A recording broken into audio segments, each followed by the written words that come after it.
You can't love anyone until you love yourself first. I used to hear that sentence and think, what the fuck are you talking about? I'm already dealing with not loving myself and now I can't love anybody else? What do you mean? How does that make sense? And what's my worth if I can't love myself and anybody else? Self-love felt like this exclusive membership that was handed out only to the most beautiful, the most successful, the ones who are worthy of it. And then when you don't have that and you can't love anybody else, it doesn't feel like, oh, I'm just broken. It feels like you're contaminating everybody around you. And it's a paralyzing feeling. Because if you feel so toxic, why even go to a job interview if you're completely convinced you'll be rejected? Why start a business if you know you're gonna fail? Why make any effort in anything when inside of you you feel worthless? The worst thing is that it feels like being trapped with somebody that you despise. And how are you supposed to build this brilliant future when the person you're supposed to build it with you can't fucking stand? So you choose to stay stuck. You're waiting to fix yourself before you can do anything of substance. Waiting to love yourself before you can move forward. And that way self-love becomes this mountain that is just so unscalable, so hard to climb, and in the meantime, life keeps moving and opportunities slip away. Someone who hates themselves thinks about themselves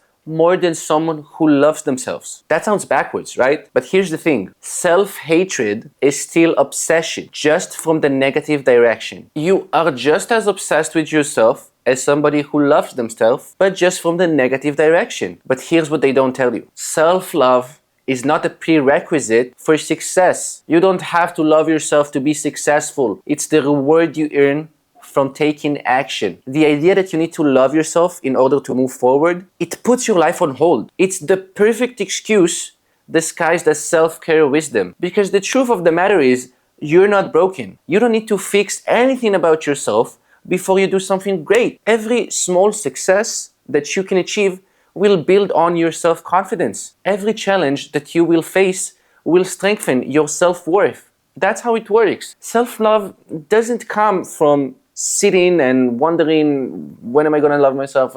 It comes from doing stuff and taking action and seeing that you're capable of anything that you wanna do. When it comes to myself, I used to have the most perfect grades. I had so many friends, but I still felt this black hole inside of me. Because for years, I had a double spy life going on for me. I was not a happy person, but I seemed really happy on the outside. My smile was super convincing. And the thing is, it's not like I wanted to fool people, but I just desperately needed them not to see through the walls that I had built. And the contradiction there was so maddening. On one hand, super smart, super successful, and on the other hand, super sad. And I remember feeling like, how could my close friends miss the emptiness that was behind my laughter? And how can my family not see what I was going through? In a way, I expected them to read my mind, and the daily disappointment of them not seeing me, it felt like I was being betrayed on a personal level every single day. And that's when I realized why that sentence of, if you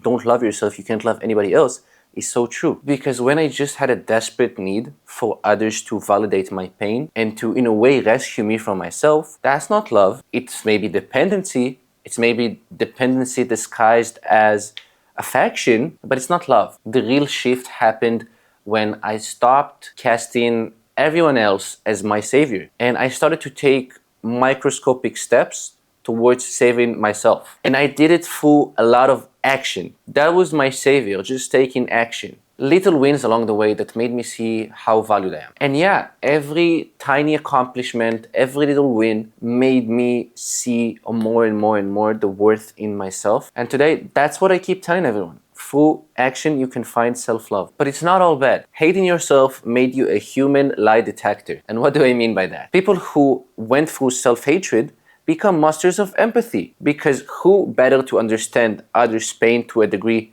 normal people can't other than you? This makes you the best friend there is. That makes you a leader that people want to follow, and somebody who radiates truth. And that's a superpower. You developed a sixth sense for detecting lies and manipulation. Why? Because you used to be such an expert at lying to yourself that you can spot it a mile away in others. You know how to identify who's playing, who's real, who's trying to sell you something that they don't believe in. And this is a crazy business and personal advantage. And the cherry on top, when you stop looking for approval, you become a human magnet. Think about it. People are drawn to those who understand them, right? Who see them, who don't judge. Your journey from pain to self-love gives you the ability to be that person for other people. And that's beautiful. I want you to stop asking, why don't I love myself? And I want you to ask this instead. Every time you catch yourself thinking, I don't love myself, stop. You're asking the wrong question. That question puts you in victim mode. It makes you search for reasons why you're broken. Here's what to ask instead. What would make me proud of myself? Not what's wrong with me, but